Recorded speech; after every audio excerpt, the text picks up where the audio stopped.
Engithi kube kuthiwa ngitholanga ngalento buzoqhubeka uyenze. Usakwazi ukukhuluma manje. Ngiyaxolisa ngempela ngiyayisola. Ukuxolisa kwakho kuzoshintshana. Kuzoshintshana ukuthi ngibona nawe uzongisiza ngani ngoba mina ngisenalo ithemba kuwena. Ngeke ngihlale nomuntu kufanele ukuthi uyisitha sami wena isikhohlakali wena. Uncolile wena.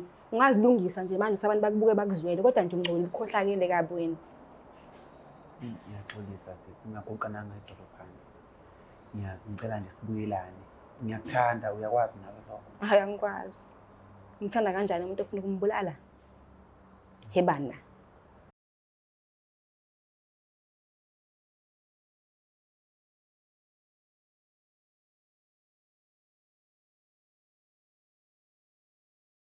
Ngiyanibingelela nonke ababukeli beBlack Life TV kuhlelo esilibiza ngokuthi iLove Back. Igama lami nguStufuza Dlanga Mandla Zulu. So ngithunyiwe ke abaphathi bakaBlack Life TV ukuthi nginikhumbuze ukuthi kukhona isalon igama layo Stufuza Beauty ise-South Beach e-Beach View Mall.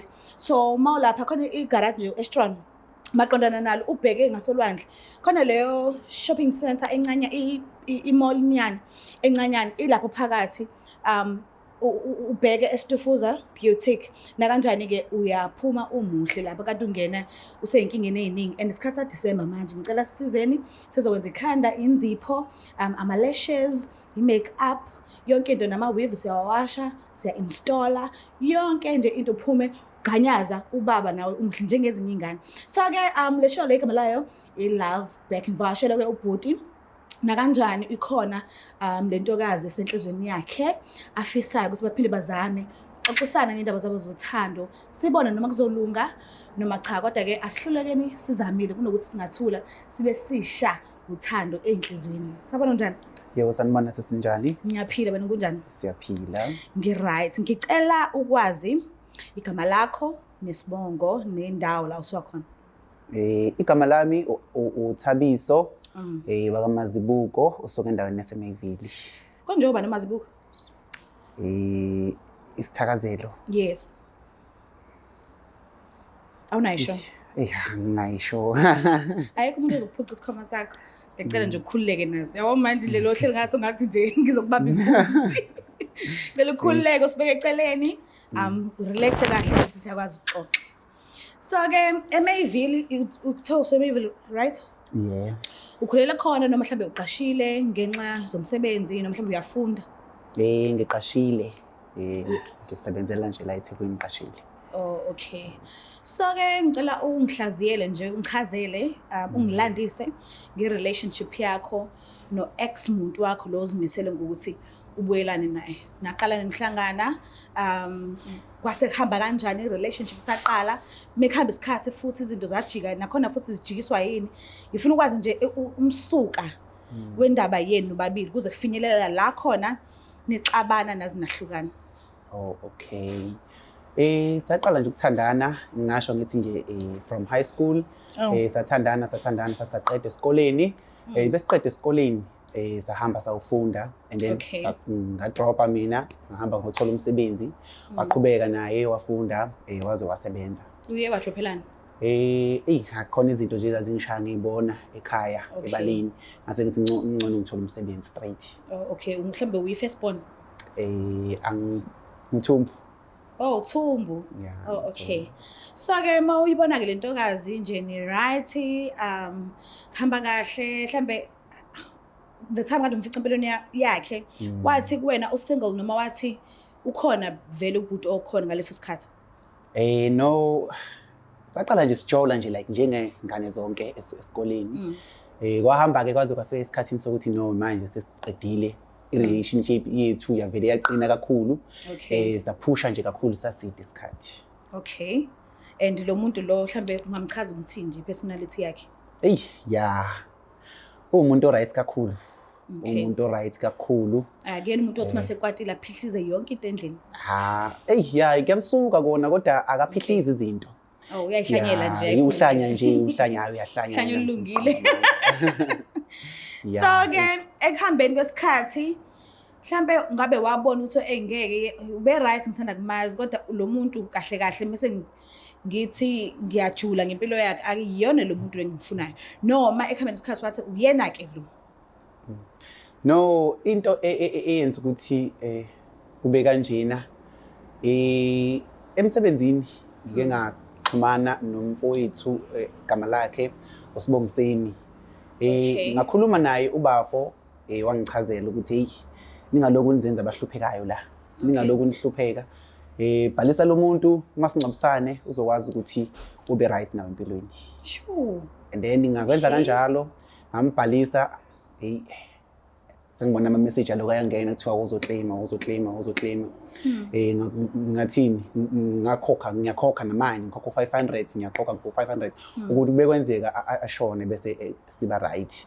Kodwa manje ngamuza ubafo engicazele ethi hayi wena bulala lo muntu lo ukwazi ukuthi uphumelele lifeini uzongelwa izumbulu zemali.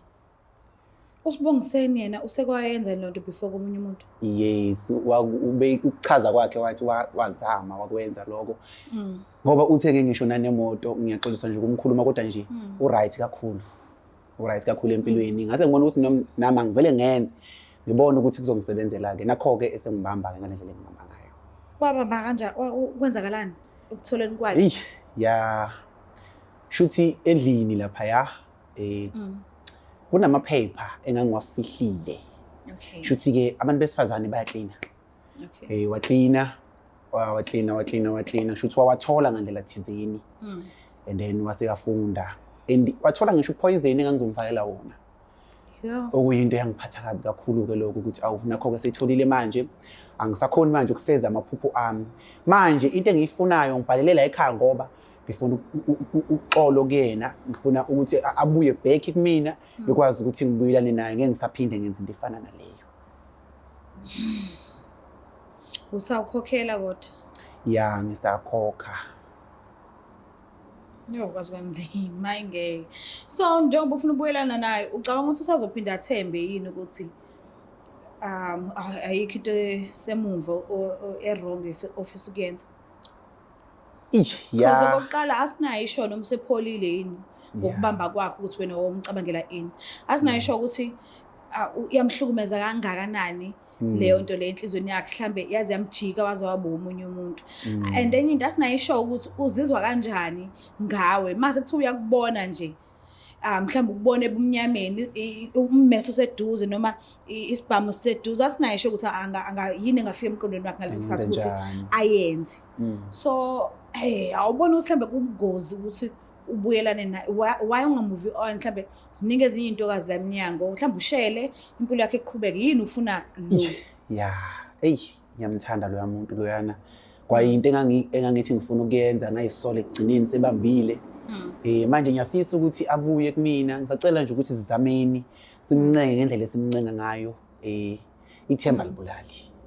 Ukuba kwenzeka kwaze wafinyelela ekugcineni wahamba waze wayoclaima yethu kwenzekanga ngiyavuma but uma ngabe kuthiwa kwenzeka kwaphumelela konke kwakuyiplan yakho ngokuhlohlwa ubhuti lo wahlangana naye indlela thizeni awubona ukuthi mhlambe ngabe ugula kangakanani emoyeni wakho nasenhlizweni yakho uhlezi unengcindezi yokuthi ngake ngenza into ethize uthola ukuthi awusakwazi ukuzixolela kwaye nawe.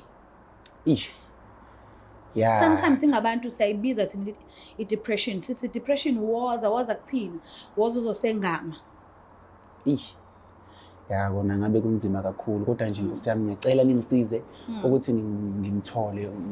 Ithi ngimlande ke because usinezele number yakhe samfonela simtholile but akazi ukuthi wena obhalile kwishow and akazi nanokuthi uya kwishow ekuthiwa Love Back. Akazi lutho nje.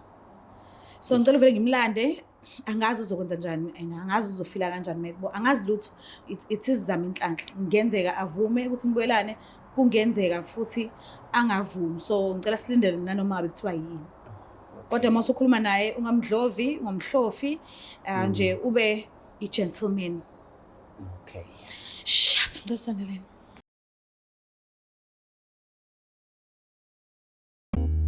Kuthiwa intaba ayihlangani kodwa abantu bayahlangana. Thina kwa Black Life Traditional Pharmacy sithi amanzi lapho akama khona ayophinda ame futhi ukuze ubuyise isithando sakho. Luqale phansi uthando lushisa amalanga. Faka i-order namhlanje uthole isikhafulo sokubuyisa umuntu wakho. Isithando seminyaka esikade saduka noma ngabe udukizolo. Ukuze ufake i-order shayela u-062 219 7748. Thina umsebenzi wethu ukudilivela wena mawufaka i-order magumba manomhlaba akukhathaliseki noma ukuphi. Black Life Traditional Pharmacy izimpande zama-Afrika. Phinde sinamukele futhi babukeli bayo iBlack Life TV uhlelo esilibiza ngokuthi iLove Back. So udadewethu ngala uvumela usasijoyine and ngiyathemba ukuthi mhlambe isicelo esiza naso kungenzeka kwazi ukuthi asamukele kodwa angazi bakithi asike sibuke izinto zizenzakalela zona. Sabona njani? Yebo ngiyaphila njani? Ngiyaphila nami. Ngicela ukwazi igama nesibongo negama le ndawo la usiwakhona. Amanda Ndlela ngisuka la eDurban Port la eThekwini. Oh okay. Uyamazi ubhuti mhlawumbe? Yebo ngimazi kahle sisi. Ngiyashiselwa nje kuyimali. Ngani noma ngisukume noma ngihlale ngibulaleni. Kanti indaba kanti bekanzalani bese bena kwathu? Yibo sisi kuningi kakhulu angazi noma yena akabe ngakachazini. Ngicela uzwa ngawo, ngicela usedlakho. Akhona amanzi. Ngicamkhelela amanzi please. Ngathi kunyuka konke. Uyakutshela sisi ukuthi ubefuna ukungibulala. Ushile into kanjalo but nami ngicela ukuziside lakho ngiyacela. Ngifele ngiqale ekuqaleni. Yes, ngiyacela. Hayi ubhuti ke sithandanile nje from high school. Izinto nje zi-right. Akakaze zangichithele. Kodwa nje kuthe sekuhamba isikhathi okay useyasebenza then nami sengiyasebenza. Sahlala sindawonye ifamily yami ingathanda ukuthi ngihlale naye but mina ngachoose yena because ngimthanda. Okay. Yabo. So ifamily yami mina ngikhuluma naye. Ubhuti ngiyambona usengenzela izinto engingaziqondi nje kahle. Ngitshela ukuthi uyangichithela. Then kube naleyo nto ukuthi angingene efonini yakhe. Bangingene efonini yakhe ngingena kuyena nomngane wakhe engazi kahle ukuthi ba-close naye. Ayikho into abangayixoxi naye. Usibongiseni umngane wakhe. Then mangithi ngiyangena hawu ngiyalalela konke. Hawu uyabuza ukuthi hayi uzoyibulala nini kanti lenkanyamba. Hayibo mengithi ngiyaqoqa uba inkanyamba manje. Hayi mengithi hayi noma kanjani kukhulunywa ngami la noma kanjani kukhulunywa ngami. Hayi ke kanti useplanele ubhuti ukuthi hayi yena nje uzongenzela imili nje ngalo lolu suku engibamba ngalo. Uzongenzela imili. So ubuza nje usibongiseni uyabona ingxoxweni zabo ukuthi okay ngathi ike yakhulumeka lento noma ijwayele ukukhulumeka indala. Indala kakhulu ama plans nje yakudala ngazi noma ubhuti bebuye abuye abanje amanzi nemadolweni noma bebuye kwenzakaleni. Kodwa nje into endala kakhulu kade nje yaplano ngihleli nomuntu nje kanti inyoka in fact isitha sami lo. Isitha sami. Kunzima ke kumina manje ngoba ubhalile uhlelo elithi Love Back.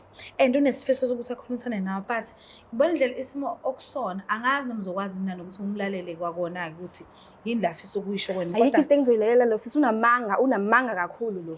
Ngiyacela kodwa ngiyacela umbulali lo. Ngiyacela kodwa umlalele ukuthi ufisa ukuthi base nawe nje ukho safe eduze kwakhe. Uyangivumela kodwa ungile sisingilalela. Ngiyabonga. Engithi ngicela ukulalela angisho ukuthi uphoqelele ukuthi uvume cha ngikho lapha. Ngicela kube yinqumo zakho kodwa at least ubumlalelile ukuthi ufisa ukuthini kumina. Wena sisi ufuna ukukhulunyelwa. Ziningi no uzozikhulumela yena. Okay uzokhuluma naye. Ya.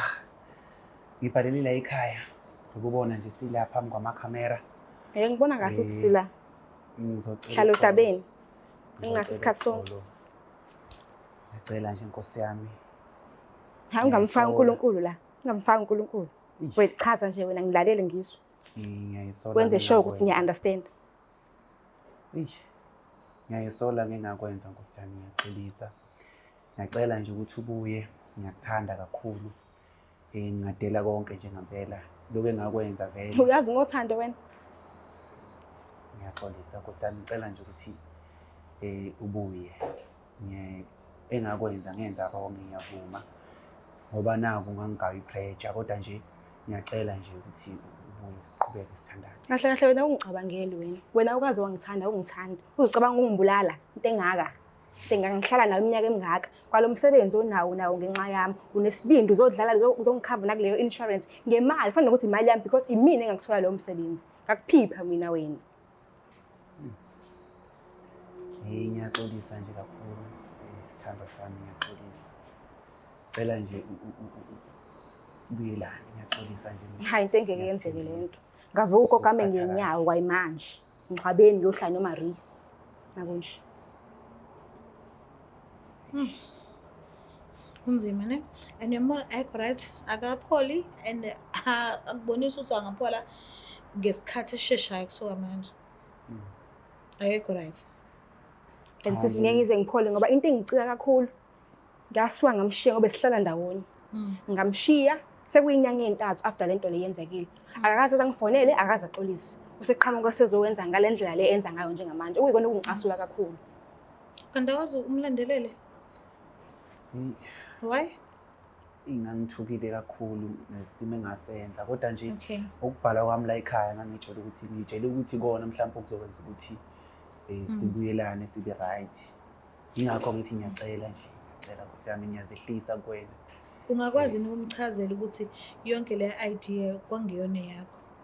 Yebo ngiyachaza. Ngicela umchazelo noma kuthiwa anibuyelana namhlanje noma kuthiwa uyanqaba namhlanje but at least uyohamba esazi ukuthi kwangeyona emqondo wakho lo. Kahle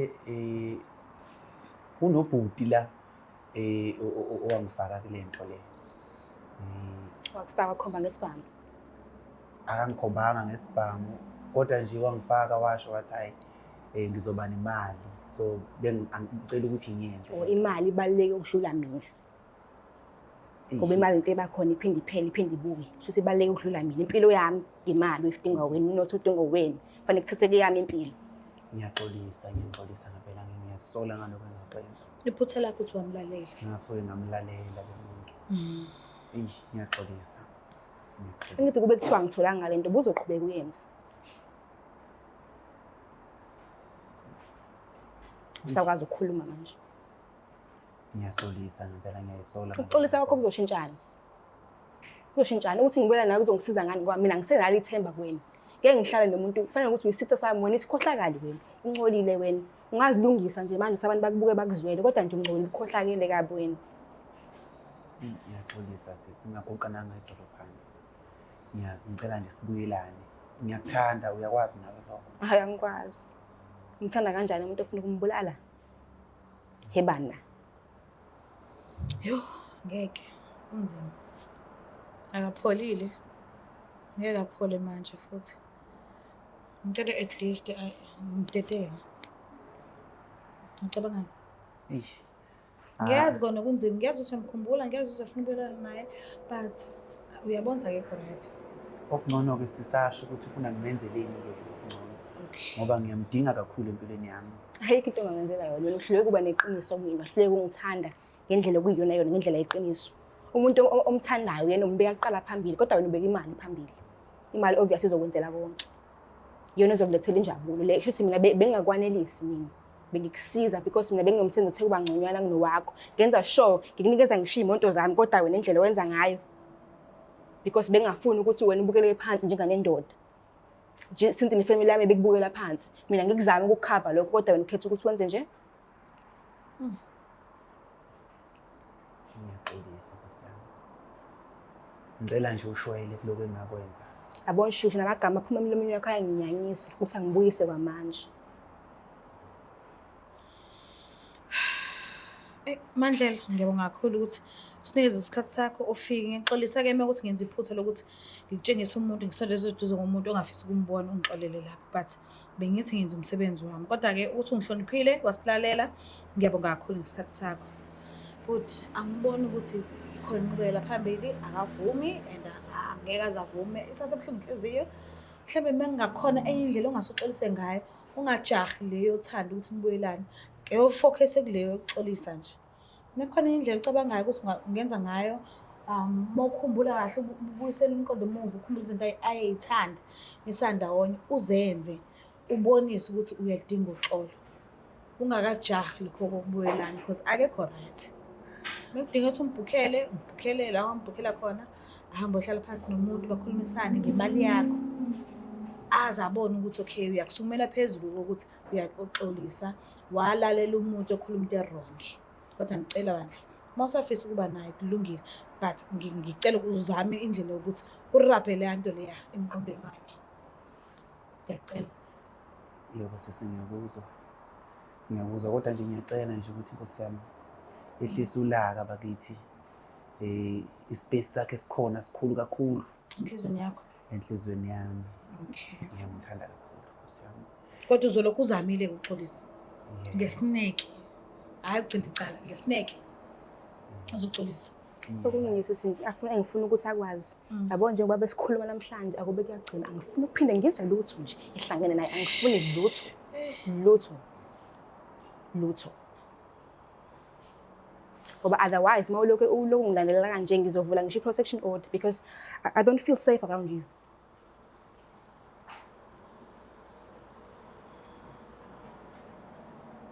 Kuzobanzima. Unzwile? Yeah. Mbuka lapha ekhaya, nizibonelele nani ukuthi kuhambe kanjani? Bafethu, angazi yazi imali sidinga ngalendlela engaphezulu kwamandla. Sike sesithola sesenza izinto ubona kahle ukuthi isidingo sazo besingekho. Kodwa ngoba siyayidinga imali size sigcine sesihetha abantu esazi kahle kamhlophe ukuthi basenhlizweni zethu ngesimanga semali.